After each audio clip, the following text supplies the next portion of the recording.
Salut la compagnie, c'est Jules Melon et aujourd'hui dans Impro Ciné Critique, je vais vous parler d'un vieux film américain culte sorti en 1955, À l'Est d'Éden ou East of Eden en VO, réalisé par un certain Elia Kazan qui avait adapté déjà une pièce de théâtre fort connue de Tennessee Williams, Un tramway nommé Désir, quelques années auparavant et qui s'attaque ici au roman de John Steinbeck, à peine publié, qui participe d'ailleurs au scénario d'un métrage dans lequel on retrouve au casting le premier grand rôle de James Dean, qui sera fauché ensuite en pleine jeunesse dans un accident de voiture et qui ne connaîtra que 3 performances majeures au cinéma. À ses côtés, nous avons Raymond Massey, Julie Harris, Richard Davalos ou encore Joe Van Fleet, qui remportera l'Oscar du meilleur second rôle féminin pour cette prestation ici dans une fresque familiale, un drame épique racontant l'histoire des Trask avec Adam, le fermier local, mais plutôt exploitant de terre, assez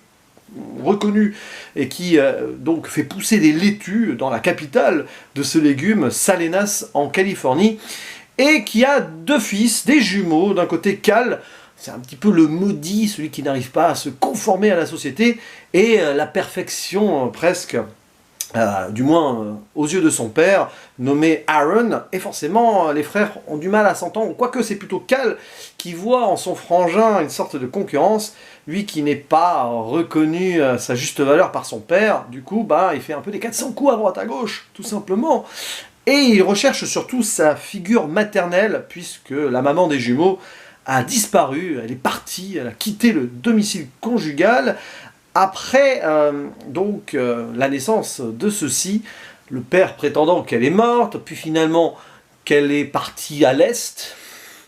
Mais où est-elle vraiment? Est-ce que du coup dans cette quête, Cal va la retrouver ou pas? Il croit la voir en une femme un peu âgée qui vit à quelques kilomètres de là, et qu'il va un petit peu stalker, suivre au début du film, et qu'il va vite rencontrer une dame mystérieuse, jouée d'ailleurs par Joe Van Fleet, qui mérite vraiment son Oscar du meilleur second rôle féminin. Alors qu'est-ce que j'ai pensé de ce film? C'est clairement du classicisme pur hollywoodien, mais pas que. On essaye de détourner les codes. Il y a ce conflit générationnel aussi avec le père qui veut vraiment, qui est droit dans ses bottes, qui veut exploiter ses terres, etc. Et le fils qui a d'autres ambitions, et en plus qui doit se confronter à cette autorité paternelle, et ce frère qui est trop propre peut-être à ses yeux, et à tout ce drame qui va se jouer donc autour du personnage de James Dean, qui est remarquable de charisme dans ce métrage. C'est clairement un acteur qui aurait eu une énorme carrière. Voilà, il est révélé par Elia Kazan ici, parce qu'avant ce film, il faisait quelques petites apparitions, voilà. Et même si c'est un petit peu par balbutiement parfois, voilà, pas des maladresses, mais vous voyez, c'est le côté acteur studio, brut de décoffrage, un peu animal, c'est très fort puisqu'il arrive à nous faire rentrer dans son personnage, il est totalement habité par celui-ci, d'autant plus qu'il y a un côté autobiographique pour James Dean qui n'avait pas de bon rapport avec son père plus jeune.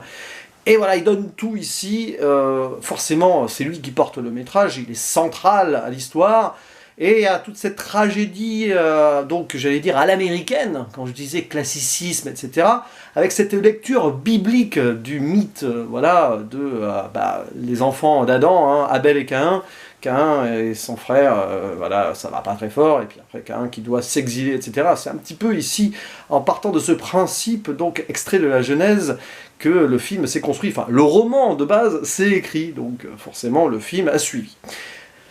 C'est très codifié avec certains stéréotypes d'époque, mais ça fonctionne. On est donc dans le vieil Hollywood ici, on n'est pas encore dans la nouvelle ère, le nouvel âge, même si ça perce derrière avec ces jeunes acteurs qui essaient de se faire leur place, et James Dean aurait très probablement été l'un des, on va dire, porte-drapeau du nouvel Hollywood s'il avait malheureusement survécu et eu une carrière plus longue. Et il y a un côté anticonformiste et anti-puritain quand même dans ce film, qui essaye de donner quelques coups de pied à cette vieille Amérique. Et parce que, regardez, le personnage de Cal, enfin si vous connaissez le film, vous voyez ce que je veux dire, il est un petit peu intriguant tout ça, c'est presque un anti-héros, mais quelque part on voit la construction destructrice qu'il a eue. C'est un peu un paradoxe, mais c'est un personnage paradoxal de toute façon. Il est déchiré par l'absence de la mère et un père qui ne l'aime pas. Il essaye pourtant de tout faire pour être accepté de celui-ci. Il y a des lueurs d'espoir par moment, mais c'est très compliqué. Et Elia Kazan joue très bien visuellement là-dessus, puisque par exemple, à chaque fois que le père et donc le fils maudit se parlent, on a des plans débulés, comme ça on sent que l'atmosphère est tendue, que ça ne peut pas matcher entre les deux, alors qu'au contraire, quand il y a l'autre frère tout voilà, parfait, etc., il n'y a rien à lui reprocher et tout. Sauf que, forcément, le film avançant, il va y avoir une évolution avec un contexte historique particulier, puisque ça se déroule en 1917, peu avant l'entrée en guerre des États-Unis, donc la Première Guerre mondiale. Et là, il va se passer des choses, notamment localement, puisque les Allemands deviennent les ennemis des Américains. Là, il y a une petite critique de la société américaine qui va très vite se méfier un petit peu, voilà. Pourtant, les Allemands sont en Allemagne, et là, il y a un gars qui est d'origine allemande dans le village, dans la ville, et forcément, de suite, alors qu'il était plutôt apprécié jusque-là, on le montre du doigt.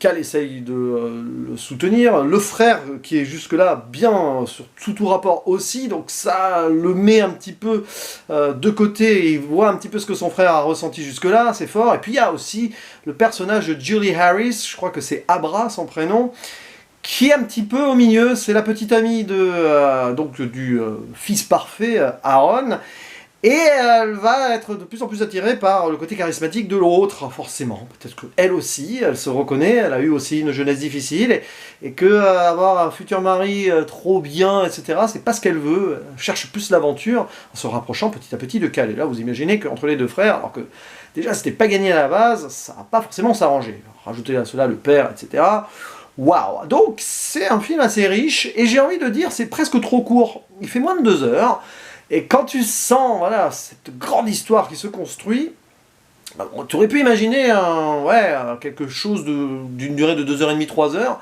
Je crois que ça a été simplifié par rapport au roman, fatalement, parce que je crois que le bouquin, je ne l'ai pas lu, hein, mais parle de 2 familles plus ou moins en parallèle, et là on se concentre plus sur une.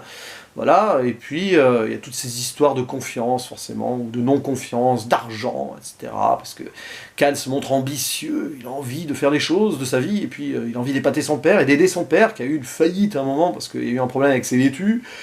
Voilà, il essaye d'être là pour son papa, alors que pourtant c'est pas facile, et puis il y a le spectre potentiel de la mère, est-ce qu'elle est là, est-ce qu'elle n'est plus là, est-ce qu'il la retrouvera, et est-ce que, si oui, quelles seront les conséquences? J'en dis pas plus, pour cela il faut voir ce film, qui montre aussi de très beaux décors. Elia Kazan, il fait pas que des plans pour bien montrer l'atmosphère tendue ou non tendue entre les personnages, il sait aussi jouer avec les décors, cette Amérique rurale de l'époque, voilà, et puis aussi de quelques beaux plans nocturnes. Ouais, c'est un beau film sur le plan stylistique, sur la narration et le déroulé de l'histoire. Ça passe, c'est pas extraordinaire non plus, parce que forcément, on l'a vu et revu, ça met 1955, donc il y a beaucoup de films qui ont dû s'inspirer. C'est un film très littéraire, quoi, voilà. Bon, c'est une adaptation d'un roman et ça se voit.